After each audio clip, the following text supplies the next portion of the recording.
1962 թվականին իմ ամուսնուն Ալեքսանդրին դատապարտեցին։ Հարցրեցի. ընկեր դատավոր,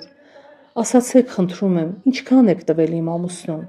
Նա ասաց 5 տարի ազատազրկում, 5 տարի աքսոր և գույքի բռնագրավում։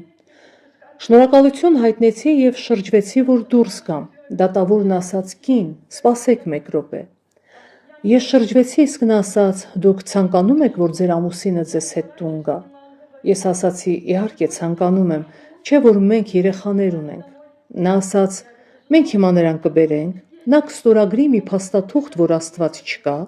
և որ այլևս չի քարոզելու և դուք միասին տուն կգնաք։ Ասացի ոչ ընկեր դատավոր, նա չի անի այդ բանը և ես էլ դա չեմ ցանկանում։ Ինչպես որ իմ ամուսինը տնից դուրս եկավ որպես քրիստոնյա, ես ցանկանում եմ, որ նա կրկին վերադառնա ինձ և երեխաներիս մոտ որպես քրիստոնյա։